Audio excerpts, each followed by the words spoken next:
60% अभी इसमें ताकत नहीं है, अभी वर्तमान में इसमें राइट हैंड में। जानते हो क्या हुआ? ये भगवान समय समय पर ये सब दिखाते हैं कि देख, हाथ तुम्हारा है, उठा रहे हो, तुम्हें लग रहा हाथ तो अपना है, लेकिन सच्ची बताएं, यदि ये हाथ उठ रहा है ना तो हमारा, हम तो चाह रहे हैं कि उठे काम करे, लेकिन ये हाथ नहीं काम कर रहा है। 40% काम कर रहा है, 60% इसमें जोर नहीं लगता, बल नहीं लगता। अभी डॉक्टर ने बोला ठीक हो जाएगा धीरे धीरे। तो ये चलता रहता, शरीर का सिस्टम है। तो कुल मिला के ये सब मैसेज भगवान देते रहते हैं कि भाई ये मत सोच लेना कि तुम कर रहे हो। ये उंगली जो है ना, ये हमारे बल से नहीं हिल रही है। अब मान लो आप तो मान लो, लेकिन मानो तो ये है कि इस उंगली को हिलाने वाली जो ताकत है ना, वो हमारी ताकत नहीं, भगवान की ताकत है। वो चाह रहे हैं तो सब हो रहा है, वरना क्या, किसके चाहने से क्या होता है? क्यों जी, बात सही है मेरी माँ? तो आप देख रही हो ना, तो ये मत सोचना कि आप देख रही हो, भगवान चाह रहे हैं इसलिए आप देख रहे हो। आप सुन रहे हो ना, तो ये मत सोचना कि आप सुनो, भगवान चाह रहे हैं कि आप सुनो, इसलिए आप वृंदावन आके सुन रहे हैं। भगवान चाह रहे हैं कि आप वृंदावन गौरी गोपाल जाओ, इसलिए पांव में ताकत दे के भेज दी। वरना बहुत लोग चाह रहे हैं कि हम वृंदावन जाएं, गौरी गोपाल जाएं, पर कुछ लोगों के पांव में इतनी ताकत ही नहीं है कि वो वृंदावन आ सके। बहुत लोग, हमारी माएँ टीवी पे अभी देख के रो रही होंगी कि हमारे पांव अच्छे होते तो हम भी चली जाती, लेकिन वैसाखी पर हैं आप रोती थी 2 साल से। अब देखो बिहारी जी ने अब बुलाया फिर। इसलिए हमें ये नहीं सोचना चाहिए कि पांव हमारे हैं। तुम चल जरूर रहे हो पर ईश्वर चला रहे हैं, तुम देख जरूर रहे हो ईश्वर दिखा रहे हैं, सुन जरूर रहे हो ईश्वर सुनवा रहे हैं। वरना लोग घमंड में कुछ भी कह दें, अभिमान में आदमी कुछ भी कहे, कहता रहे। क्यों जी, बात सही है? कितने लोग मेरी इस बात से सहमत हैं कि हमारी एक उंगली हिलाने की भी औकात नहीं है।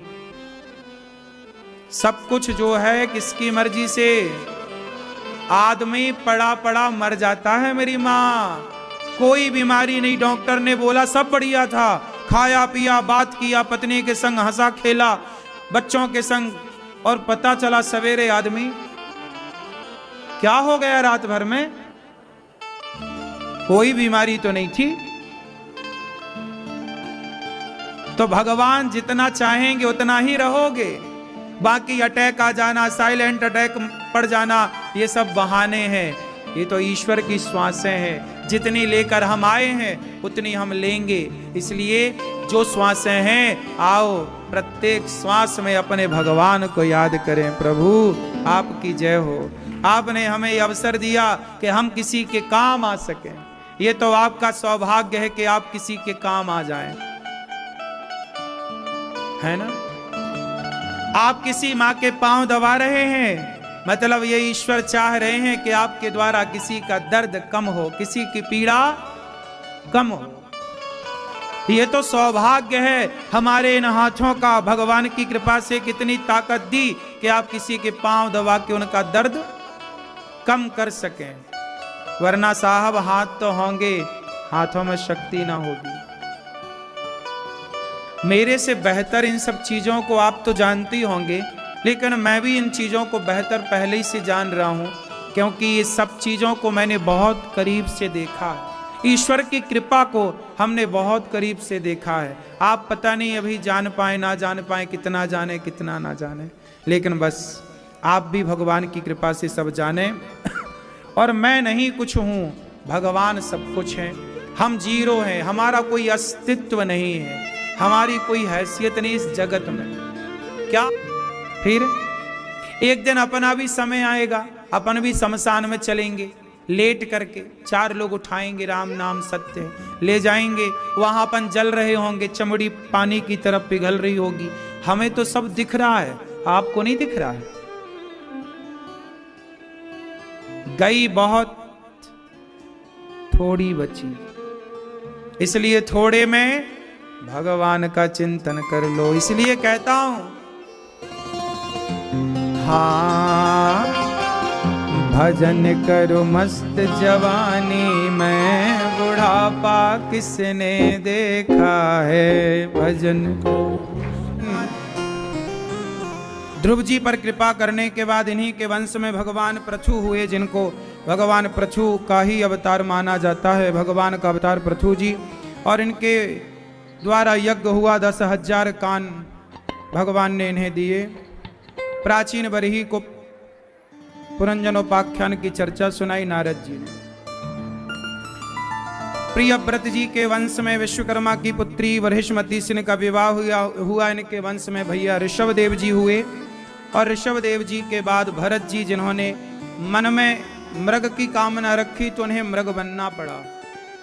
मरते समय बहुत सावधानी की आवश्यकता पड़ती है, मन सबसे खुल करके ईश्वर से जुड़ जाए।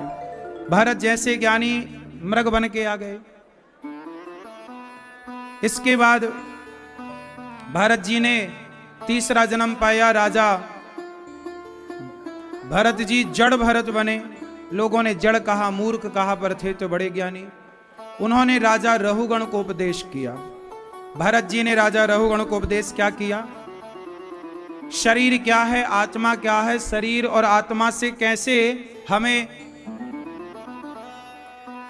ज्ञान, इस ज्ञान को हासिल करना चाहिए। आजकल लोग समझ नहीं पाते कि हमारे भीतर काम कौन कर रहा है।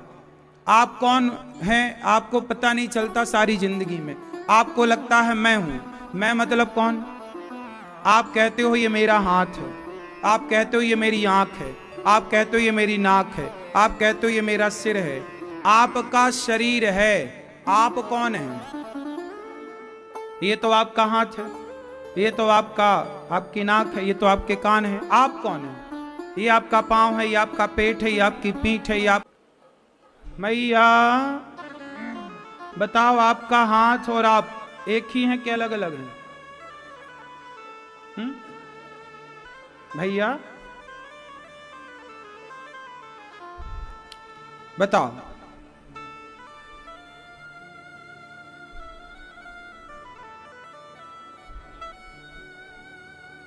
ये हमारे हाथ ही है। आंख का नाम आंख ही है, कान का नाम कान ही है। तो फिर कौन है? आप कौन है? आप बताएंगे कौन है आप? नहीं ना? कौन हो मैया आप?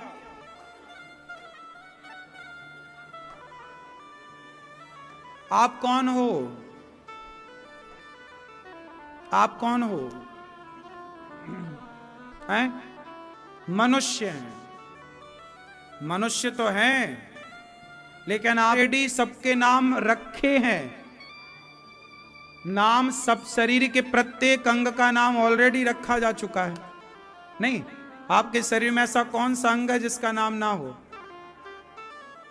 आप कौन हो मैया? आत्मा हो। देखो कितना कठिन है ना खुद को जानना। आप दूसरों की निंदा चुगली कैसे करते हैं, दूसरों को हम उसको जानते हैं, उसका खुद को तो जान नहीं रही हो, दूसरों को खाक जानोगी। आदमी खुद को जान नहीं पा रहा है और उसको हम बहुत अच्छे से हाँ उसको जानते हैं।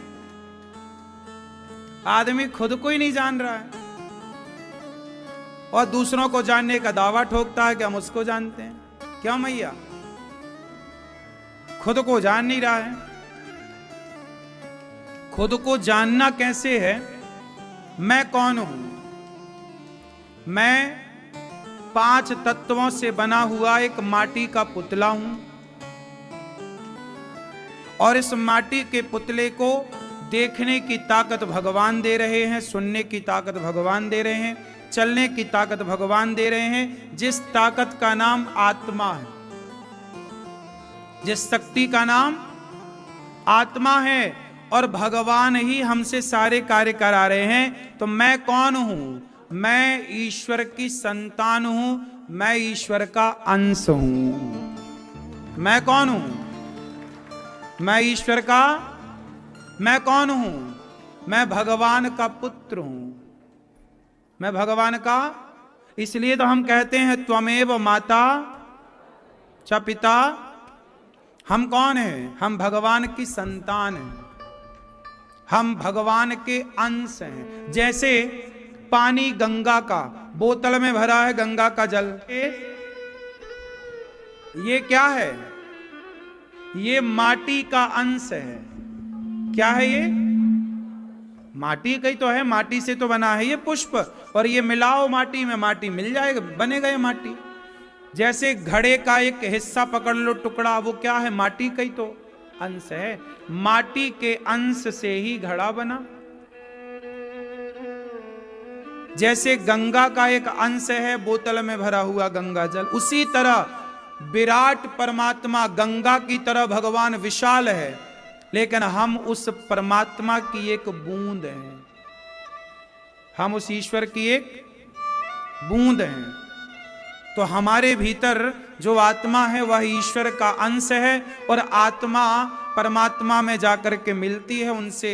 लेकिन हमारा जो शरीर है ये 5 चीजों में मिल जाता है, लेकिन आत्मा को सुख दुख तो होता नहीं है।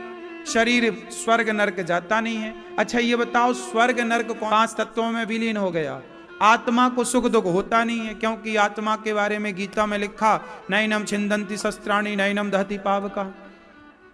तो आत्मा को सुख दुख होता नहीं है, शरीर भोगता नहीं। अब बताओ जो तुमने पाप किया वो कौन भोगेगा? भैया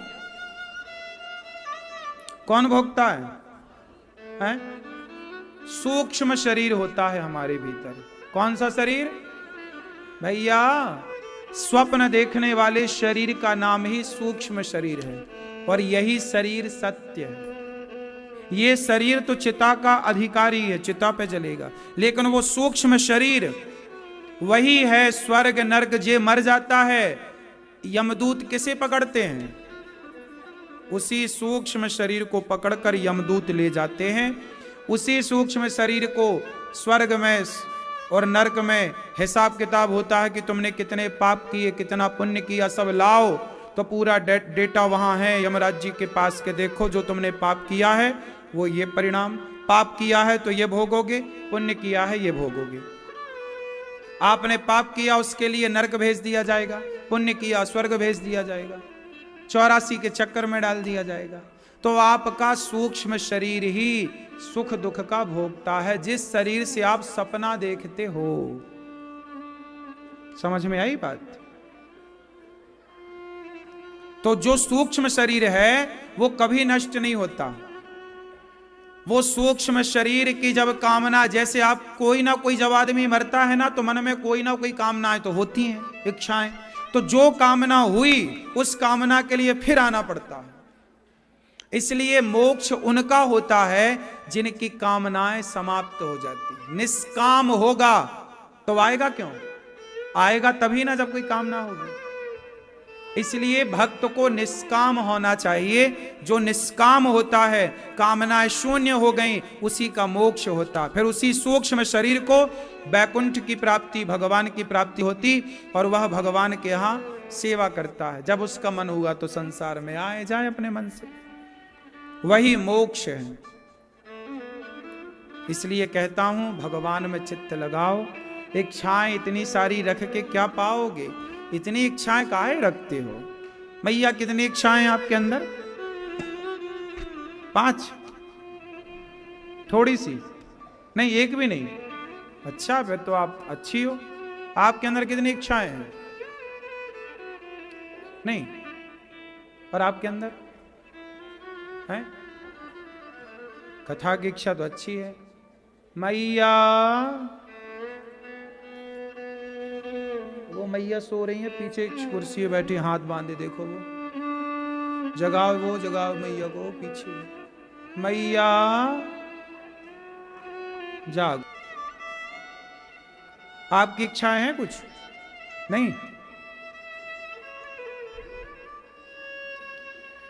तो इच्छाओं का अंत होना चाहिए। भगवान भरत जी के उपदेश से राजा रहुगण का कल्याण हुआ, दोनों भगवत धाम गए। और 28 प्रकार के नरकों का वर्णन भगवान सुखदेव जी करते हैं। इसके बाद अजामिल जैसा पापी मोक्ष को पा लिया नाम के बल पर, इसलिए नाम जपा करो, काम खूब करो, नाम श्रीमन नारायण श्रीमन नारायण श्रीमन नारायण, ये नाम जपना चाहिए। क्या करना चाहिए? बोलो, नाम जपना चाहिए। नाम जपने से सब अच्छा होता है। भगवान का नाम श्रीमन नारायण श्रीमन नारायण। एक बार इंद्र ने अपने गुरुजी का अपमान कर दिया, गुरुजी नाराज होकर चले गए। तब इंद्र ने विश्वरूप को गुरु बनाया और विश्वरूप से यज्ञ कराया। उन्होंने राक्षसों को आहुति दी और इंद्र के द्वारा गुरुजी की हत्या हुई। फिर वृत्तासुर के और इंद्र के युद्ध में इंद्र के द्वारा वृत्तासुर का उद्धार हुआ। पिछले जन्म के बड़े धर्मात्मा थे वृत्तासुर, पर भगवान की कृपा से इस बार उनका भगवान में मन लगा।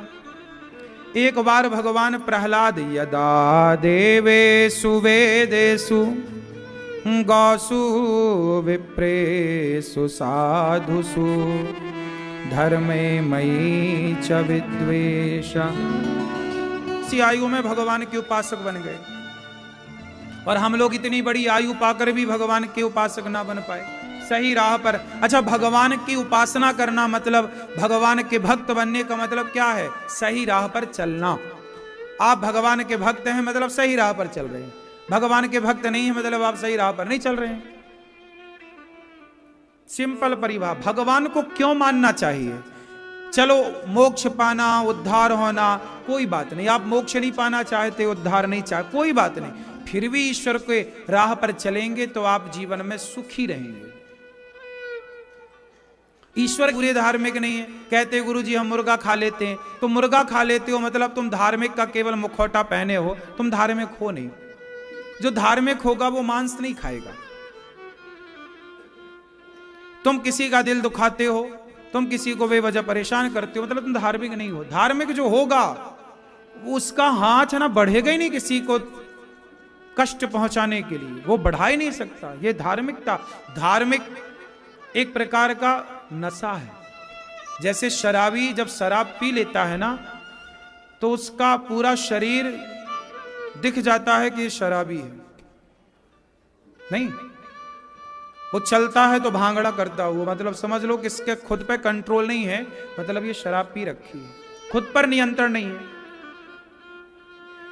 उसी तरह शराब का नशा खुद पर कंट्रोल नहीं है। उसी तरह जब भक्ति का, धर्म का, अध्यात्म का नशा चढ़ता है ना तो व्यक्ति का खुद पर कंट्रोल होता है। जिसका खुद पर कंट्रोल नहीं है वो शराबी है, और जिसका खुद पर कंट्रोल है वो धार्मिक है, आध्यात्मिक है। ये अंतर है। जो धर्म से नहीं जुड़ा उसका खुद पे कंट्रोल नहीं है। रावण का खुद पे कंट्रोल नहीं था, इसलिए रावण ज्ञानी था पर आध्यात्मिक नहीं था। बात एक ना मानता रावण। शंकर जी के हनुमान जी कौन थे? शंकर जी। हनुमान जी गए, रावण मान जा, सीता मैया को लौटा दे। कहां माना रावण हनुमान जी की बात? तो भक्ति का मतलब ये नहीं कि आप माने ही ना। प्रहलाद जी छोटे से हैं, बड़े अच्छे। पिताजी कह रहे हैं कि तुझे ये भक्ति का ज्ञान कहां से हुआ? बोले जब मैं मां के पेट में था तब नारद जी ने भक्ति का ज्ञान मेरी मां को पेट में ही दे दिया। सुनो, प्रहलाद जी को पेट में ही आ गया सब भक्ति का ज्ञान, और तुम्हें पेट से बाहर आए कितने साल हो गए अभी तक नहीं आ रहा है।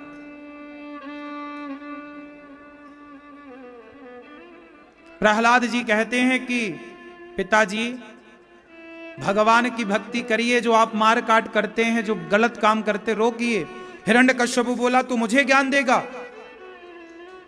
पढ़ने अढ़ने भेजा, पढ़ के आए। प्रहलाद जी से बोला कहां तेरा भगवान, आज देखता हूं तेरे भगवान को। प्रहलाद जी बोले पिताजी ऐसा ना कहिए, हमारे भगवान सब जगह रहते हैं। अच्छा, मुझे ज्ञान देता है, जानता नहीं है मैं तेरा पिता हूं? अरे पिता है भैया, ठीक है, तो पिता हो तो क्या? बोले मैं ही तेरा भगवान हूं। प्रहलाद जी बोले आप पिता हो, आपका धन्यवाद कि आप मेरे पिता हो, लेकिन भगवान भगवान है। आपने आपके कारण संसार में आने का मौका मिला, लेकिन भगवान को भेजना ही होता तो किसी और को निमित्त बना के भी तो भेज सकते थे। इसलिए परम पिता परमात्मा ही है। तुम पिता हो, वो परम पिता है। हिरण्यकश्यप बोला, चल बोल तेरा भगवान कहाँ है, आज दिखा दे मुझे, मुझे तो दिखता नहीं। प्रहलाद जी बोले, उन्हें देखने के लिए भक्ति चाहिए। ना ना ना, तेरा भगवान झूठा है, कहाँ है? प्रहलाद जी बोले, सब जगह। बोल, इस खंबे में तेरा भगवान है? हाँ है। देखो प्रहलाद जी ने कितने विश्वास से कहा, हाँ है। अब हिरण्यकश्यपु ने परीक्षा कि देखे खंबे में तो होगा नहीं, खंबा तो खंबा है, अभी इसकी बात झूठी करार देता हूं। जो खंबा तोड़ा तो 5 साल के भक्त ने कहा था कि खंबे पर भगवान है, तो भक्त चाहे 5 साल का हो या 50 साल का, भगवान अपने भक्त की बात कभी झूठी नहीं जाने देते। भगवान अपने भक्त के वचन की रक्षा करते। वचन की रक्षा करनी थी तो प्रहलाद जी के लिए खंबा तोड़कर प्रकट हो गए। ये रहे भगवान। हिरण्यकश्यप बोला, तुम कौन हो? मैं तेरी मृत्यु हूं। लिटा लिया भगवान ने। हिरण्यकश्यप बोला, ना मैं दिन को मरूं न रात को। भगवान बोलिए, संध्या का समय, अब तो मरेगा। बोले, ब्रह्मा के बनाए किसी आदमी से नहीं मरूं। भगवान बोले, ब्रह्मा मुझे नहीं बनाता, मैं ब्रह्मा को बनाता हूं।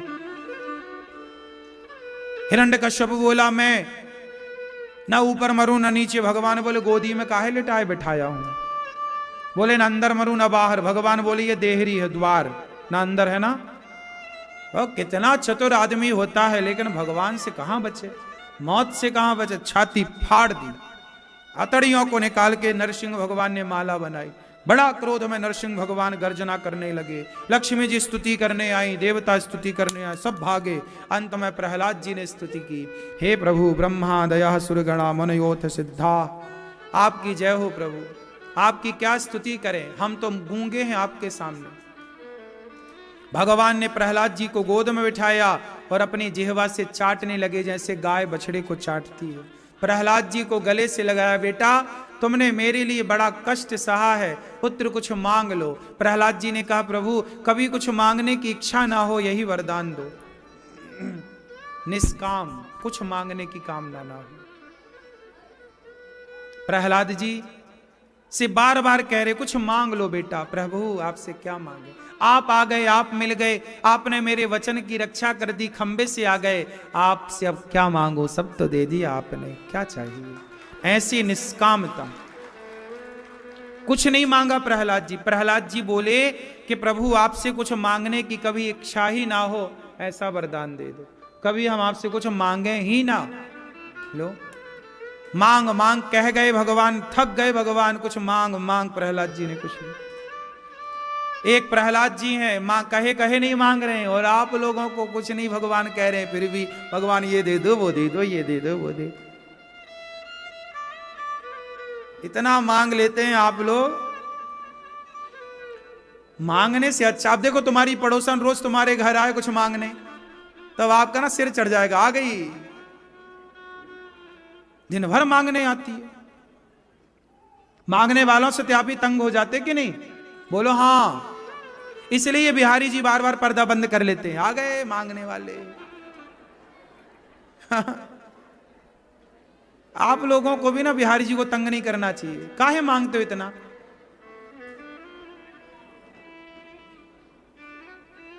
इतना ना मांगो। भगवान का दर्शन करने जाओ, मिलने जाओ, पर मांगना क्या, वो सब जानते हैं अंतर्यामी है, हमें क्या चाहिए। प्रेम करो भगवान से, मांगना नहीं पड़ेगा। प्रहलाद जी ने कुछ नहीं चाहा, भगवान ने उन्हें राजा बनाया, सब कुछ दिया, बिना मांगे, बिन मांगे मोती मिले। सुदामा ने मांगा होता तो क्या मिलता, नहीं मांगा तो सब कुछ दे दिया। ना मांगने वाले को ज्यादा मिलता है, मांगने वाले को उतना ही मिलता है जितना मांगता है। इसलिए मांगना नुकसान है, ना मांगना फायदा है। क्यों? सही है क्यों मैया? इसलिए मांगे से उतना ही मिलेगा, ना मांगो, काहे मांगना। भगवान बड़ी कृपा करते हैं, और बड़ी कृपा करके राजा प्रहलाद जी को राजा बनाते हैं। इसके बाद भगवान प्रहलाद जी पर कृपा करके एक हाथी का पांव पकड़ लिया, मगर ने हाथी का उद्धार किया। भगवान ने हाथी की रक्षा की, मगर का उद्धार किया। समुद्र मंथन हुआ, धनवंतरी, कश्यप, मोहिनी, 3 अवतार भगवान ने धारण किए और देवताओं को अमृत पिलाया। वामन भगवान आए राजा बलि के यहां मांगने, छोटे से बनकर आए। राजा बलि भिक्षाम देही, देखो भगवान मांग रहे हैं, भिक्षाम देही, भीख दे दो। राजा बलि बोले क्या चाहते हो, जो मांग लो, ज्यादा नहीं चाहिए, 3 पग चाहिए। ठीक है, 100 पग ले लो, 1000 पग ले लो, नहीं नहीं केवल 3 पग। अच्छा ठीक है, बोले संकल्प करो। शुक्राचार्य जी बोले ये वामन ही 53 है, समझ जाओ। वामन भगवान बोले देखो राजन, गुरुजी मना कर रहे हैं दान करने का। दान करने के लिए जो मना करता ना भगवान, उसकी एक आंख खा। तो राजा बलि भगवान से बोले, राजा बलि से भगवान बोले कि राजन मैं तुझे छलने आया, तूने मुझे छल लिया। कुछ तुमने राजन मुझे ही छल लिया। भगवान के चरणों को स्पर्श करने के लिए तरसते हैं लोग, और भगवान का मस्तक राजा बलि, भगवान के चरण राजा बलि के मस्तक पर है। राजा बलि ने भूमि दान किया, इसलिए कहता हूं भूमि दान जरूर करना चाहिए, भागवत जरूर सुननी चाहिए। मरने के पहले कुछ काम कर लो, कथाएं चल रही हैं, निश्चित ये पुण्य उन भूमि दान करने वाले भक्तों को तो पुण्य मिलता होगा ना। आज भी ये पुण्य उन्हीं के खाते में कुछ अंश आता होगा कि तुम्हारी भूमि पर इतने भक्त बैठ के कथा सुन रहे हैं। इसलिए जीते जी कुछ भूमि दान करिए, जिस भूमि का जीवन भर सदुपयोग हो। इसलिए कहता हूं कि गौरी गोपाल संतों के लिए, गौरी गोपाल संत निवास बनने जा रहा है। संतों के लिए एक संत निवास बनाने की जरूरत है, पर उसके पहले भूमि, तो आप 1 गज भूमि 2 गज भूमि संत निवास के लिए सहयोग कर सकते हैं। यदि आपका मन है कि आपकी भूमि भी सेवा में लगे तो कर सकते हैं। 1 गज 2 पग 1 पग भूमि का सहयोग।